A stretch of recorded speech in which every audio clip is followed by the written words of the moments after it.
తెలుగు కథా పారిజాతాలు శ్రోతలకు స్వాగతం. ఈరోజు చదవబోయే కథ భ్రమలో జీవనం తగదు. ఈ కథ 13/2/2024న ఆకాశవాణి విజయవాడ కేంద్రం నుంచి ప్రసారం అయింది. రచనా పఠనం ఎంఆర్వి సత్యనారాయణమూర్తి. కథ భ్రమలో జీవనం తగదు. మన జీవితం మనమే నిర్దేశించుకోవాలి. ఎవరో వస్తారని, ఏదో చేస్తారని, అద్భుతాలు జరుగుతాయని భ్రమలో జీవించడం తగదు. అమూల్యమైన సమయాన్ని వృధా చేస్తూ గడిపేస్తే ఆ సమయం మనకి తిరిగి రాదు.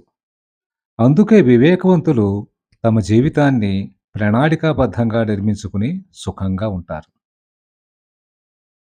శేఖర్, సుధాకర్ ఒకే హై స్కూల్లో ఉపాధ్యాయులుగా పనిచేస్తున్నారు. శేఖర్ భార్య ప్రమీల గృహిణి. ఆమె మధ్యతరగతి మనిషి అయినా ఆలోచనలు చాలా ఆడంబరంగా ఉంటాయి. కారుల్లో తిరగాలని, బంగళాల్లో నివసించాలని కలలు కంటూ ఉంటుంది. శేఖర్ కూడా ఆమె ఆలోచనలు సఫలం కావాలని, ఏదో ఒక రోజున అదృష్టం తమ తలుపు తడుతుందని, తాము కోటీశ్వరులం అయిపోతామని గట్టిగా విశ్వసిస్తాడు. ఆ మాటే తన మిత్రుడు సుధాకర్తో అంటూ ఉంటాడు. "హ, చూడు సుధాకర్, నీ పక్కనే స్టాఫ్ రూమ్‌లో కూర్చున్న నేను అమాంతం కోటీశ్వరుడినై కారులో తిరిగే రోజు తప్పక వస్తుంది. ఆ! అప్పుడు నేను మర్చిపోను సుమా!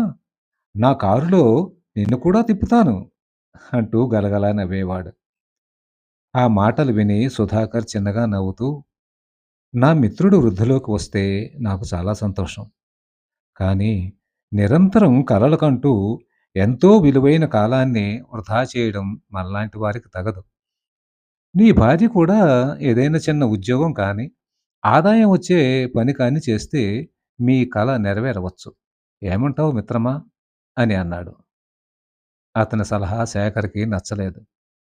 "చూడు మిత్రమా, నువ్వు నీ భార్య ఇద్దరూ ఉద్యోగాలు చేస్తున్నారు.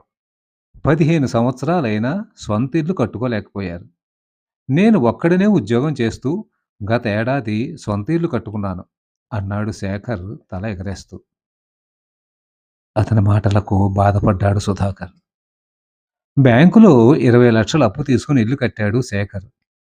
అది కాకుండా బయట మరో 10 లక్షలు అప్పు చేసి ఇంటిని ఆడంబరంగా తీర్చిదిద్దాడు. స్టాఫు "అబ్బో!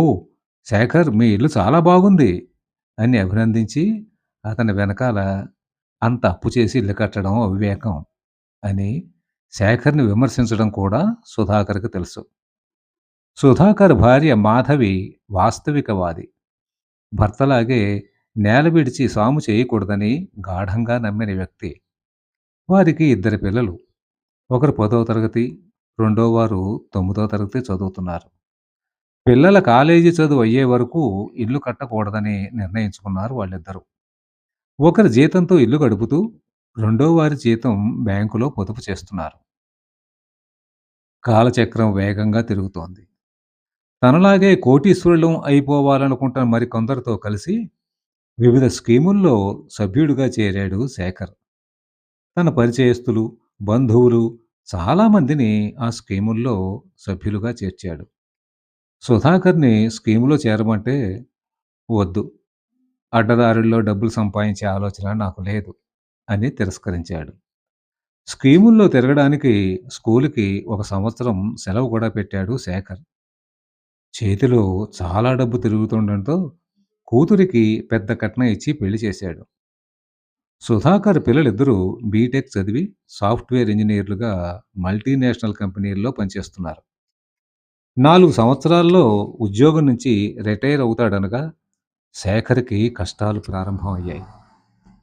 అతను ఏజెంట్‌గా పనిచేసిన 2 కంపెనీలు మూతపడ్డాయి. శేఖర్‌ని నమ్మి కంపెనీల్లో డబ్బులు కట్టినవారు శేఖర్‌ని తమ డబ్బు ఇమ్మని ఒత్తిడి చేశారు. విధిలేక ఇంటిని అమ్మి బ్యాంక్ అప్పు తీర్చి మిగతా సొమ్ము వారికిచ్చి అద్దెంటికి మారాడు శేఖర్. తన పిల్లలిద్దరూ ఉద్యోగాలు వచ్చి స్థిరపడడంతో సుధాకరు తాము పొదుపు చేసుకున్న డబ్బుతో ఇల్లు కట్టుకున్నారు. పిల్లలిద్దరికీ కట్నం తీసుకోకుండా వారికిష్టమైన అమ్మాయిలతోనే పెళ్లిళ్ళు చేశాడు. కొద్ది కాలం తర్వాత రిటైర్ అయ్యాక ఆ వచ్చిన బెనిఫిట్స్‌తో కొంత డబ్బుతో కారు కొనుక్కొని, మిగతాది బ్యాంకులో వేసుకొని హాయిగా జీవిస్తున్నారు సుధాకరు, మాధవి. శేఖర్ రిటైర్ కాగానే అతని కూతురు పెళ్లికి అప్పు చేసిన వ్యక్తి వచ్చి అతని రిటైర్మెంట్ బెనిఫిట్స్ అన్నీ పట్టుకెళ్ళిపోయాడు. మిగతా అప్పుకి పెన్షన్‌లో ప్రతి నెలా కొంత సొమ్ము చెల్లించే విధంగా కాగితం రాయించుకుని మరీ వెళ్ళాడు. ఆ వచ్చే కొద్దిపాటి పెన్షన్‌తో భారంగా రోజులు గడుపుతున్నారు శేఖరు, ప్రమీల. ముందు చూపు లేకుండా భ్రమలలో తేలుతూ అత్యాశలకు పోతే శేఖర్ జీవితంలా కష్టాలు తప్పవు. మన స్థితి, మన ఆదాయం బేరీజు వేసుకుంటూ జీవితాన్ని ప్రణాళికాబద్ధంగా నిర్మించుకుని మనుగడ సాగిస్తే సుధాకర్ జీవితంలా సుఖంగా, సంతోషంగా ఉంటుందనడంలో ఏమాత్రం సందేహం లేదు. కథ సమాప్తం. కథ నచ్చితే లైక్ చేయండి, షేర్ చేయండి, సబ్స్క్రైబ్ చేయండి. ధన్యవాదాలు.